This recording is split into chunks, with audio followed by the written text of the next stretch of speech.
पढ़ना है और समझना है। मैम रोज कुछ पढ़ा देंगी, इसमें से आप अपने याद कर लीजिएगा, ठीक है ना?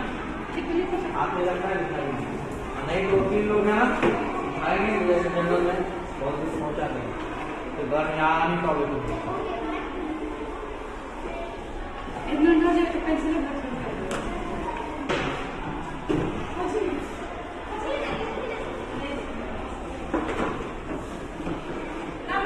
कम दाव कितना नहीं है